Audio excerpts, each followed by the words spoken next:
personnes qui depuis, je ne sais pas combien de jours, 660 jours, sont devant l'ONU, à peu près convenablement.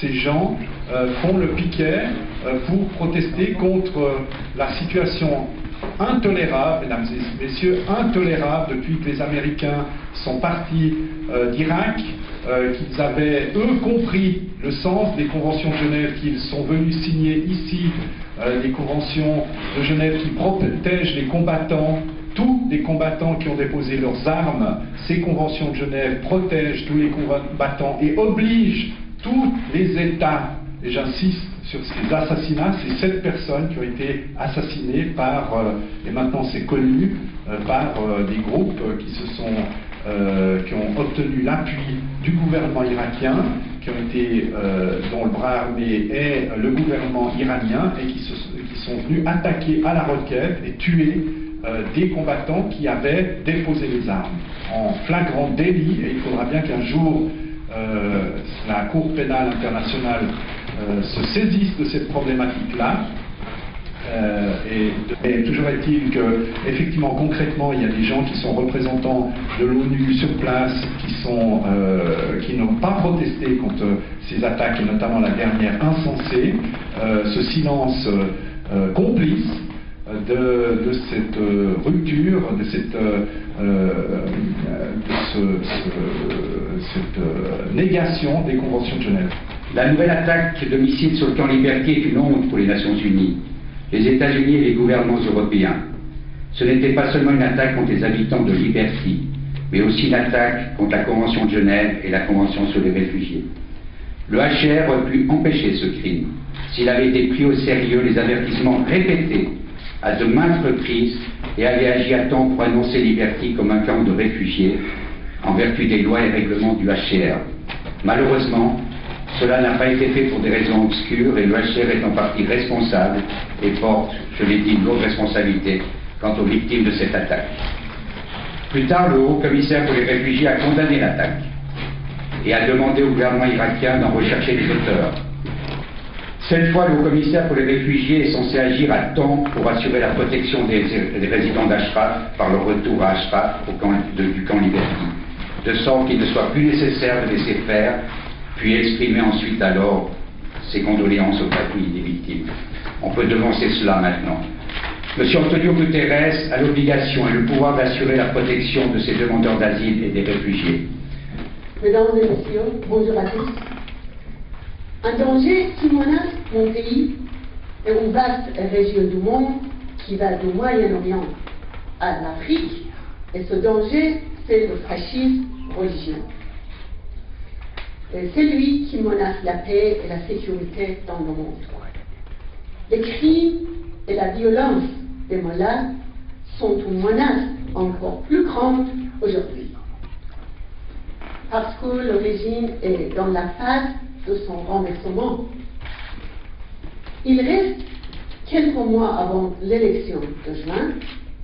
Les conflits au sommet parfois paralysent le pouvoir.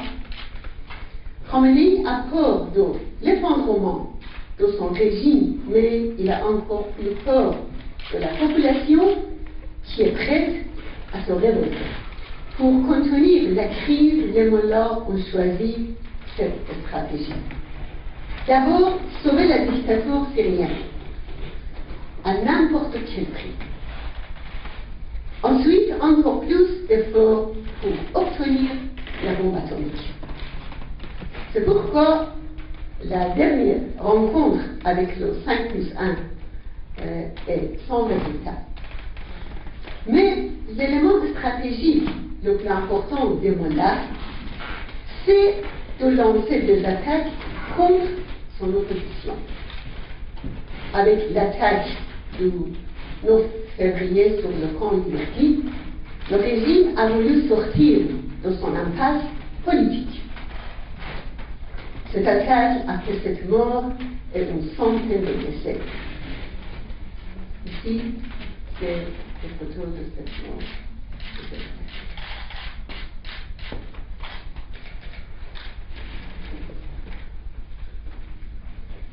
Et vous savez que cette chambre avait protection pour le HCR aussi.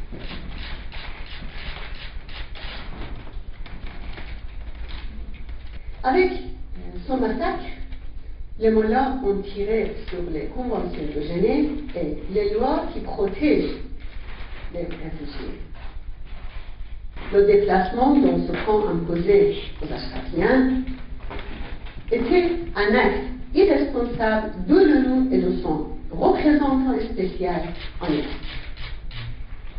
L'ONU a collaboré avec le gouvernement maléfique dans ce déplacement forcé d'Ashraf et dans la transformation de Liberty en prison.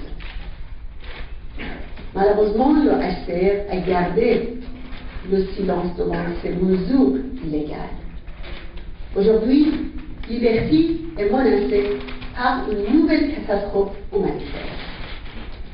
Il n'y a pas le minimum de sécurité face à une attaque à la roquette. Les rangées de bungalows des résidents pour prendre fort facilement.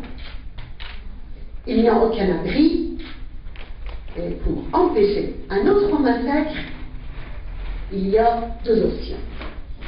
Soit Washington emmène tous les habitants dans son pays pour partir vers notre pays, soit les résidents retournent à Ashraf pour partir vers des pays tiers.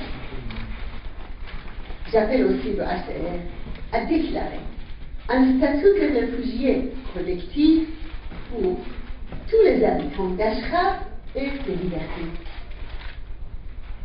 C'est un moyen préventif contre les pressions des Mollahs. Je vous remercie.